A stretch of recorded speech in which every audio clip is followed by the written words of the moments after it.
शीतल जी बड़े ही भावुक भाव से बैठी शून्य में ताक रही थी। सामने रखी हुई चाय कब की ठंडी हो चुकी थी। कल तक जिस घर में हंसी मजाक ठहाकों की आवाजें गूंजती थी, रसोई खुशबू की तर रहती थी, कहीं बेटी की साड़ियां बिखरी होती तो कहीं सलवार कमीज, कभी कौन सी फिल्म देखने जाना है इस पर भारी डिस्कशन होता, तो कभी अगली छुट्टियों की प्लानिंग। पर आज पूरे घर में गहरी चुप्पी थी। शीतल जी के कानों में अचानक बेटी और नातिन की आवाज गूंजने लगती, पर नजरें उठाकर देखती तो साय साय करता उदास घर खाने को दौड़ रहा था। गहरा सन्नाटा पसरा हुआ था चारों ओर, ठीक शीतल जी के अंतर्मन की तरह। शीतल जी ने गहरी सांस ली और उठ खड़ी हुई। बालकनी में टहलते हुए शीतल जी ने नीचे देखा। बगीचे में खेलते हुए बच्चों को देखकर फिर उन्हें अपनी नातिन स्वीटी की याद आ गई।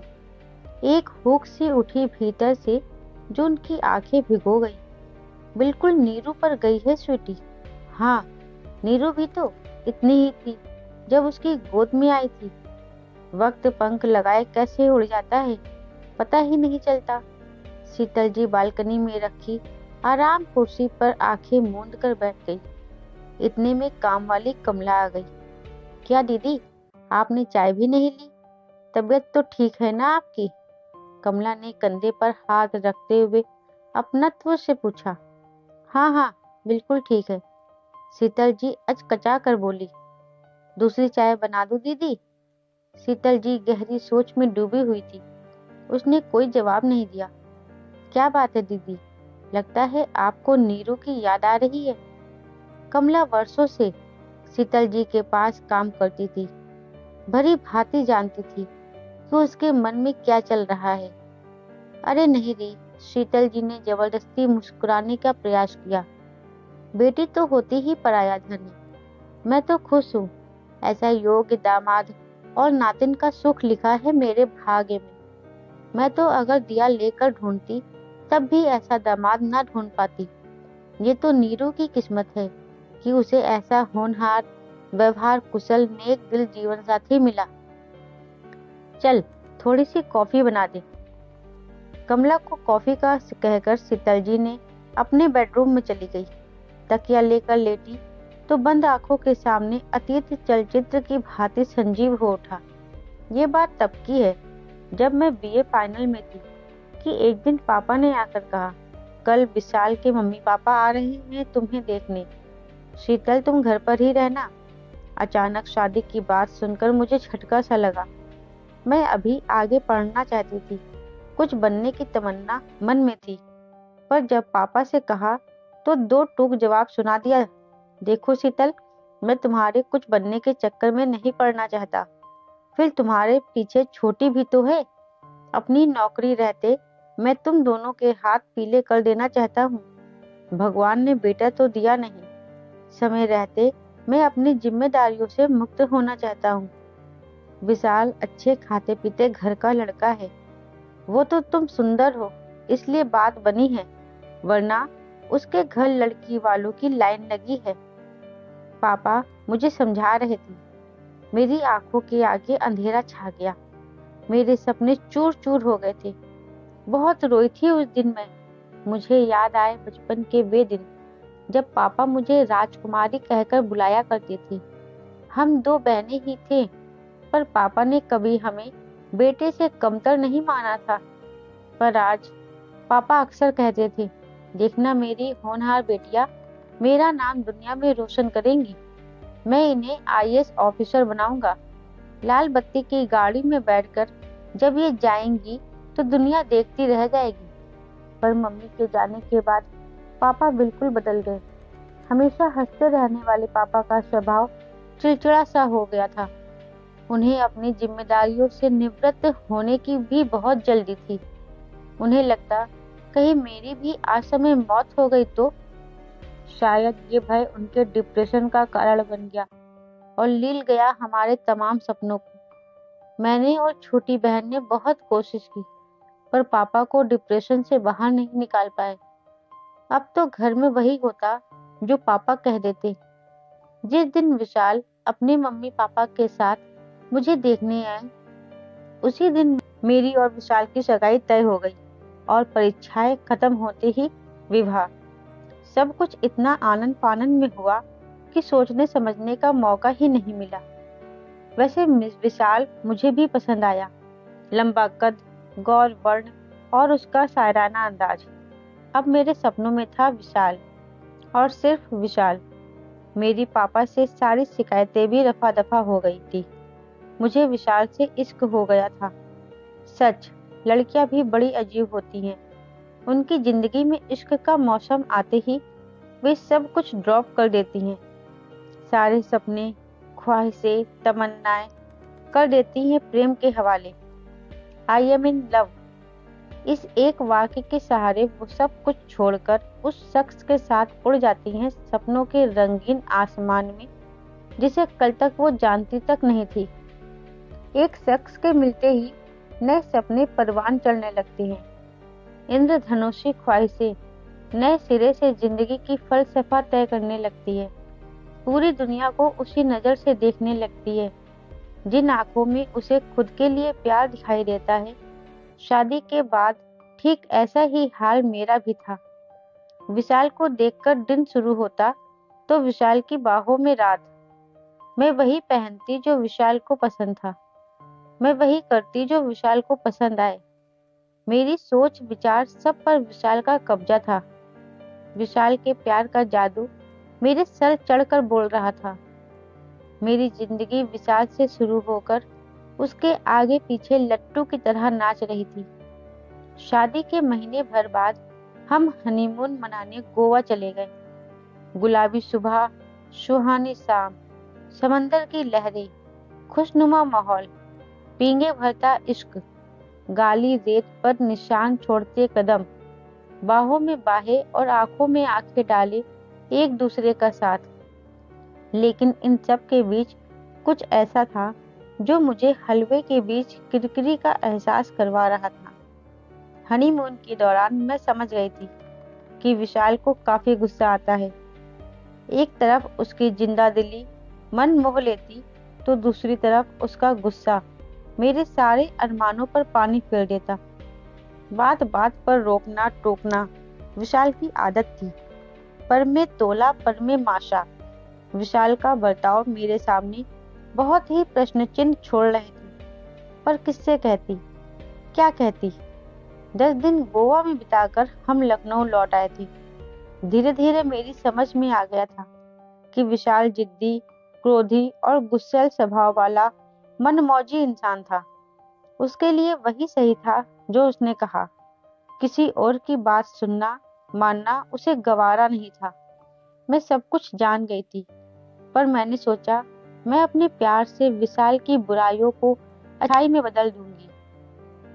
बस इसी प्रयास में मैं उलझती चली गई। मेरा समझाना विशाल को हमेशा उपदेश ही लगता। वो झल्ला कर चीख पड़ता।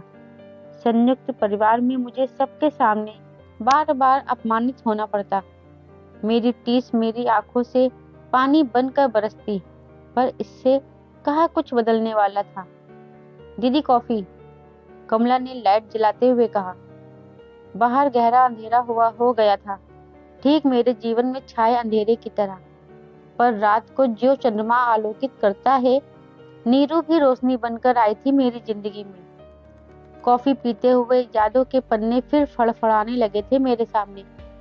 शादी के 2 साल बाद विशाल का तबादला लखनऊ हो गया था। मैंने राहत की सांस ली। कम से कम सबके सामने जलील तो नहीं होना पड़ेगा। विशाल की आदतें यहाँ भी ज्यों की त्यों बनी हुई थी। हर बात, हर चीज में मीन मेख निकालना, चिल्लाना, अपनी टांग छोटी से छोटी और बड़ी से बड़ी बात पर ऊपर रखना उसके स्वभाव का हिस्सा थी। मैं लाख कोशिश करती, पर विशाल किसी परिवर्तन के लिए तैयार नहीं था। कभी कभी मेरा मन करता कि सब कुछ छोड़कर कहीं भाग जाऊं, कहीं दूर, बहुत दूर। पर कहाँ? ये ऐसा यक्ष प्रश्न था जिसका जवाब नहीं था मेरे पास। परंपरा की बेड़ियों में जकड़ा मेरा मन डोली में आने वाली सिर्फ अर्थी पर ही वापस जाती है कि आगे कुछ सोच ही नहीं पाता। दिन महीने साल यूं ही गुजरते जा रहे थे। धक्का मुक्की करते हुए सांसें चल रही थी। मेरा मोम दिल पत्थर होता जा रहा था। मुझे सब कुछ सहने की आदत सी हो गई थी। फिर चाहे वे शब्दों के तीर हो या कुछ बोलने की एवज में मिलने वाला तमाचा। शादी को 4 साल बीत गए थे, पर मेरी गोद सूनी ही रही। विशाल को एक और बहाना मिल गया था मुझे अपमानित करने का। भगवान भी ना जाने किन कर्मों का फल दे रहा था।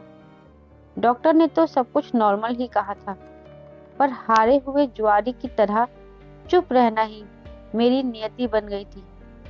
कॉफी खत्म कर टहलते हुए याद आया वो दिन जब नीरू मेरी जिंदगी में आई। उस दिन सुबह आँख खुली तो लगा नीचे काफी शोर हो रहा है। मैंने बालकनी से देखा पर माजरा समझ नहीं आया, तो फिर नीचे चली गई। पुलिस भी थी। पता चला किसी टैक्सी वाले की टैक्सी में कोई अपनी 1 साल की बेटी को छोड़ गया था। बच्ची उस भीड़ को देखकर लगातार रो रही थी। सब उस मासूम से तरह तरह के सवाल कर रहे थे, लेकिन वो उन सब अजनबियों को फटी फटी आंखों से देखती और फिर रोना शुरू कर देती। पुलिस अपनी पूछताछ कर रही थी। टैक्सी वाला अपनी अनभिज्ञता की कहानी कह रहा था। लोगों के कयास जारी थे। कोई माता पिता के भूलने की बात कहता, कोई जानबूझकर छोड़ देने की, कोई बेपरवाही के अन्य किस्से सुना रहा था, तो कोई भगवान की लीला बता रहा था। पर किसी को बच्ची की परवाह थी ऐसा नहीं लग रहा था। मैंने आगे बढ़कर बच्ची को गोद में ले लिया और फिर पास की ही पान की दुकान से टॉफी और बिस्किट खरीद दिए। बच्ची थोड़ा सा स्नेह पाकर चुप हो गई। मेरी ममता मुझे मजबूर कर रही थी। मैं लगातार उसके सर पर हाथ फिराती रही। पुलिस ने अपनी कार्यवाही समाप्त की और मेरी गोद से बच्ची को लेने लगी। मैं जैसे ही बच्ची उन्हें सौंपने लगी वो फिर से रोने लगी। अब मेरी ममता अपने चरम पर थी। मैं उसे रोते हुए नहीं देख पा रही थी। फूल सी नन्ही जान मेरी गोद से नीचे नहीं उतरना चाहती थी। उसने मेरी साड़ी का पल्लू कसकर पकड़ रखा था। मेरे भीतर की माँ ने बिना विशाल की परवाह किए कहा, जब तक इसके माता पिता नहीं मिल जाते क्या मैं इसे अपने पास रख सकती हूँ? पुलिस वालों की तो जैसे बला टली। क्यों नहीं, जब इसके माँ बाप मिल जाएंगे हम इसे ले जाएंगे। मेरा नाम पता नोट कर पुलिस ने अपनी राह पकड़ी और मैंने अपनी। मैं बच्ची के सर पर हाथ फिराते उससे बातें करते करते जब घर के दरवाजे पर पहुंची तो होश में आकर ठिठक गई। विशाल दरवाजे पर ही खड़ा था। विशाल, ये बच्ची अपने माता पिता से बिछड़ गई, बुरी तरह रो रही थी। तो मैंने किसी तरह थूक निगलते हुए मैंने कहा। विशाल पांव पटकते हुए भीतर चला गया। आने वाले तूफान का अंदाजा हो चुका था मुझे, पर अब क्या, तीर तो कमान से निकल चुका था। विशाल पता नहीं क्या सलूक करती पुलिस इस मासूम के साथ, इसलिए इसे अपने साथ ले आई। क्यों, ठीक ही किया ना मैंने, कहते हुए मेरी जुबान लड़खड़ा रही थी। बदन सूखे पत्ते की भांति कांप रहा था। हाँ, बड़ा पुण्य का काम किया। न जात का पता न धर्म का, पता नहीं किसका पाप है, बस ले आई गोदी में उठाकर। घर पर ही पड़ा था मैं, पूछने तक की जहमत नहीं उठाई तुमने। बहुत चर्बी चढ़ने लगी है आजकल। भुनभुनाते हुए विशाल ऑफिस चला गया। 4 दिन तक लड़की के माँ बाप कोई पता नहीं चला। विशाल रोज मुझसे लड़ता, लड़की को पुलिस के हवाले करने की बात कहता या फिर अनाथालय छोड़ने की रट लगाता, पर मुझे अपनी ममता की पुकार के आगे कुछ सुनाई नहीं दे रहा था। विशाल की हर बात पर मैंने चुप्पी का ब्रह्मास्त्र रख दिया था। मेरी चुप्पी उसके गुस्से की ज्वाला में घी का काम कर रही थी। एक दिन मैंने हिम्मत करके विशाल से पूछा, विशाल, क्यों ना इस बच्ची को हम गोद ले लें?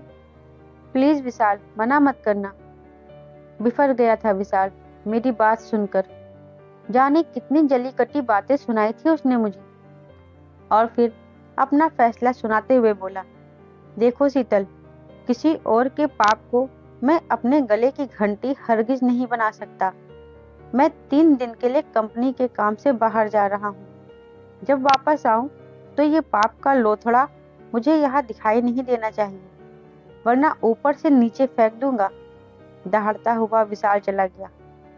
भीतर तक कांप गई थी मैं। अजीब कश्मकश थी। एक तरफ जिद्दी झगड़ालू पति था, तो दूसरी ओर थी फूल सी मासूम बच्ची, जो अब मुझे मेरे वजूद का हिस्सा लग रही थी। बहुत उलझन भरे थे वे 3 दिन। मैं उस मासूम बच्ची को किसी भी कीमत पर खोना नहीं चाहती थी। मेरी ममता का वेग इतना अधिक था कि मेरी छाती में दूध उतर आया था। न जाने किस भावावेश में मैं उसे दूध पिलाने लगी थी। भगवान ने मेरे लिए अनमोल तोहफा भेजा था। मेरी मन्नतें, प्रार्थनाएं, व्रत, उपवास सब पूरे हो गए थे। फिर भला कैसे छोड़ दूं डूबती नैया की इस पतवार को? क्या पति नामक जीव इतना महत्वपूर्ण है जिंदगी में कि उसके बिना जिया नहीं जा सकता? क्या उसके लिए मैं अपनी ममता का गला घोट दूं? क्या मंगलसूत्र और सिंदूर की बेड़ियों में जकड़ी नारी का पति से अलग कोई व्यक्तित्व नहीं? क्या गुस्सैल पति की गालियां खाने से अच्छा ममता के समंदर में गोते लगाना नहीं है? ये प्रश्न लगातार मेरे आत्म मंथन कर रहे थे। प्रश्नों के चक्रव्यूह में उलझते निकलते 2 दिन बीत गए थे। अजनबी मासूम बच्ची और अपने पति विशाल में से मुझे किसी एक को चुनना था, वो भी विशाल के लौटने से पहले। आखिर बहुत सोचने के बाद मैंने फैसला लिया कि मैं ना तो इसे पुलिस के हवाले करूंगी, ना ही इसे अनाथालय भेजूंगी। पत्नी बनकर बहुत जी ली, अब माँ बनकर जीने की इच्छा और दृढ़ निश्चय ने मुझे जोश से भर दिया था। मैंने अपना सामान बांधा, जेवर और पैसे भी रख लिए। मैं जानती थी, जब तक कोई स्थायी इंतजाम और नौकरी नहीं मिलती, इन्हीं रुपयों से काम चलाना होगा। विशाल के नाम मैंने एक छोटा सा खत छोड़ दिया। विशाल, मैं जा रही हूँ। पत्नी बनकर जी ली। मुझे नहीं लगता तुम्हें मेरी कोई खास जरूरत होगी। आज इस मासूम को मेरी जरूरत है। तुम इसे अपना नहीं सकते और मैं इसे छोड़ नहीं सकती, इसलिए जा रही हूँ। माँ बनकर जीना चाहती हूँ। तुम चाहो तो दूसरी शादी कर लेना। मैं कभी तुम्हारे पास लौट कर नहीं आऊंगी। मुझे जीने का मकसद मिल गया है। मैं इसे खोना नहीं चाहती। शीतल। इसके पश्चात लखनऊ से दूर देहरादून के इस छोटे से कस्बे में आ गई। अब सफेद साड़ी मेरे विधवा होने की पहचान थी। बेटी का नाम मैंने निरुपमा रखा था और उसके पिता की जगह के अग्रवाल भर दिया। बस यही थी मेरी तब की पहचान, जो आज तक कायम है। यहाँ आकर मैंने छोटे बच्चों को पढ़ाना शुरू कर दिया। बाद में एक स्कूल में नौकरी मिल गई। नीरू और मैं साथ साथ स्कूल जाते। जिंदगी की आवश्यकताओं को पूरा करने जितनी आमदनी हो जाती थी। नीरू धीरे धीरे बड़ी हो रही थी। पढ़ने में वो काफी तेज थी। टेबल टेनिस खेलने में उसका कोई जवाब नहीं था। राज्य स्तरीय कई पुरस्कार उसे मिले थे। इसी दौरान उसकी मुलाकात संदीप से हुई। पहले पहचान, दोस्ती और फिर प्यार में तब्दील हो गई। और करीब 3 साल पहले मैंने शादी कर दी थी नीरू की। पिछले 10 दिन नीरू, संदीप और नातिन स्वीटी छुट्टियां मनाने आए थे मेरे पास। मैं आज पूरी तरह संतुष्ट हूँ। एक माँ के रूप में, एक नानी के रूप में। मेरे हाथ खुद ब खुद आसमान की ओर जुड़ गए। हे भगवान, मैं तेरी शुक्रगुजार हूँ। तूने मेरी गोद ममता से भर दी। मेरी सबसे बड़ी दौलत है मेरी बेटू नीरू। मैं बहुत खुश नसीब हूँ, क्योंकि मैं एक माँ हूँ। सिर्फ एक माँ। हाँ हाँ, सिर्फ एक माँ। सोचते सोचते अपनी गीली आंखों को पोंछते हुए मेरी उंगलियां नीरू के नंबर डायल करने लगी। दोस्तों, कहानी अच्छी लगी हो तो वीडियो को लाइक और शेयर करें। आगे ऐसी कहानी सुनने के लिए मेरे चैनल को सब्सक्राइब जरूर करें। धन्यवाद।